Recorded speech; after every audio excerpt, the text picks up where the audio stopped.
everyone, let's continue with the Hindu vocab. The first word is intervene. Intervene का मतलब होता है किसी को interrupt करना, यानी कि अगर कोई कुछ बोल रहा हो तो उसको उस बीच में ना रोक देना ताकि आप है ना अपनी बात कह सके, उसे ही हम intervene कहते हैं, यानी कि to interrupt somebody who is speaking in order to say something.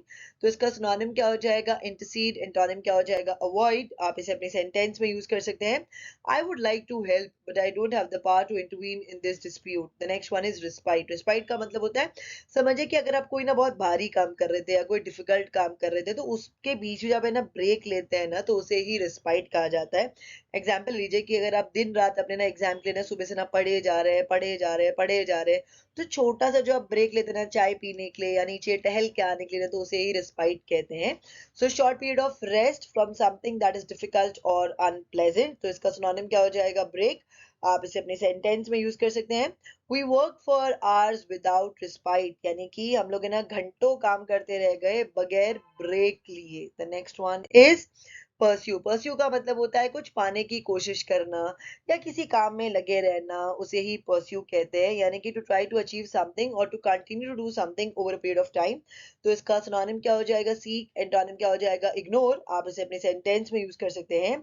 The hunter spent hours pursuing their prey. The next one is sighted. Sighted का मतलब होता है उदाहरण या प्रमाण स्वरूप किसी बात का उल्लेख करना, यानी कि टू मेंशन समथिंग और use somebody's exact words as an example to support or as proof of what you are saying. तो इसका सिनोनिम क्या हो जाएगा? स्पेसिफाई। एंटोनिम क्या हो जाएगा? इग्नोर। आप इसे अपने सेंटेंस में यूज कर सकते हैं। Can you cite another case like this one? The next one is accused. Accused का मतलब होता है to say that somebody has done something wrong or broken the law, यानी कि किसी व्यक्ति पर कुछ गलत करने का आरोप लगाना या तो सामने वाले पर्सन पे ना कानून तोड़ने का दोष लगाना, उसे हम अक्यूज कहते हैं। तो इसका सिनोनिम क्या हो जाएगा? कन्विक्टेड। एंटोनिम क्या हो जाएगा? इनोसेंट। आप इसे अपने सेंटेंस में यूज कर सकते हैं।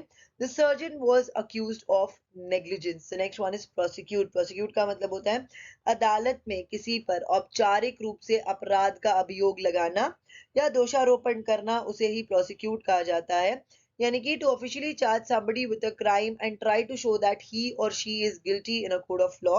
तो इसका सिनोनिम क्या हो जाएगा? bring to trial। आप इसे अपने सेंटेंस में यूज कर सकते हैं।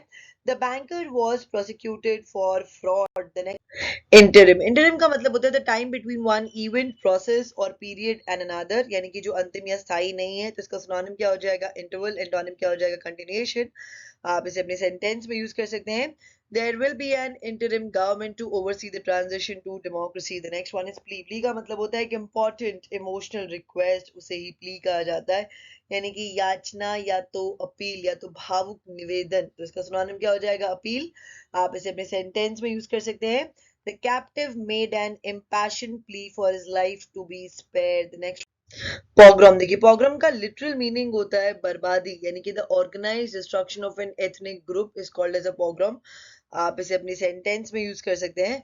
The famines and pogroms in the 19th century Eastern Europe forced many Jewish refugees to emigrate. The next one is canvassing. Canvassing का मतलब होता है, देखिए अगर आप किसी पर्टिकुलर पर्सन को या किसी पॉलिटिकल पार्टी को अगर आप कैनविस करते हैं ना, तो आप जगह जगह जा रहे हैं, आप लोगों को ना मना रहे हैं ताकि वो लोग है ना उस पर्टिकुलर पर्सन को या उस पॉलिटिकल पार्टी को है ना वोट करे, अपना समर्थन दे, उसे ही कैनविजिंग कहा जाता है। यानी कि if you canvass for a particular person or political party, you go around an area trying to persuade people to vote for that person or party। तो इसका सिनोनिम क्या हो जाएगा? कैंपेनिंग। आप इसे अपने सेंटेंस में यूज कर सकते हैं। I am canvassing for the conservative party। The next one is fabricate. Fabricate का मतलब होता है कि नई नई स्टोरीज बनाना, झूठी झूठी बातें बोलना ताकि ना लोगों को ना धोखा दिया जा सके, उसे हम फैब्रिकेट कहते हैं, यानी कि to invent something false in order to deceive people. तो इसका सिनोनिम क्या हो जाएगा? डिल्यूट। एंटोनिम क्या हो जाएगा? असर्ट। आप इसे अपने सेंटेंस में यूज कर सकते हैं।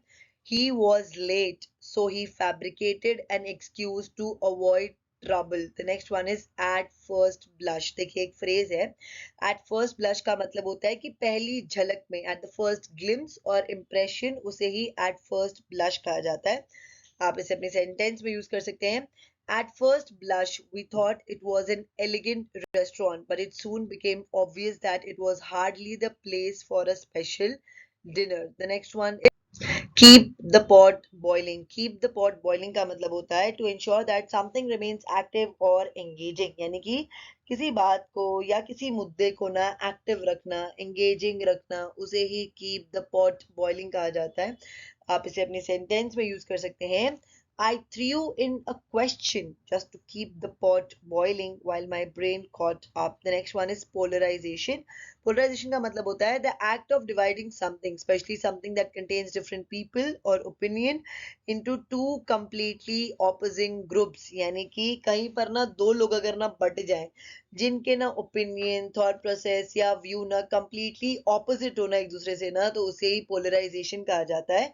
आप इसे अपने सेंटेंस में यूज कर सकते हैं।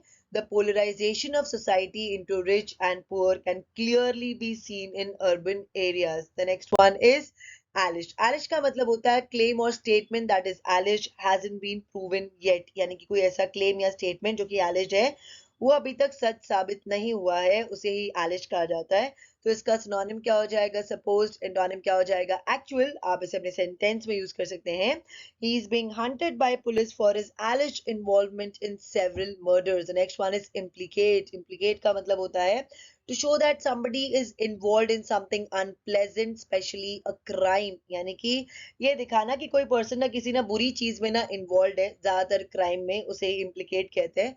तो इसका सिनोनिम क्या हो जाएगा? अक्यूज। एंटोनिम क्या हो जाएगा? एक्सक्लूड। आप इसे अपने सेंटेंस में यूज कर सकते हैं। Have they any evidence to implicate him in the robbery? The next one is zeal. Zeal का मतलब होता है अत्यधिक ऊर्जा या उत्साह, उसे ही zeal कहा जाता है, यानी कि great energy और enthusiasm। तो इसका सिनोनिम क्या हो जाएगा? Passion। एंटोनिम क्या हो जाएगा? Apathy। आप इसे अपने सेंटेंस में यूज कर सकते हैं। Zeal without knowledge is a runaway horse.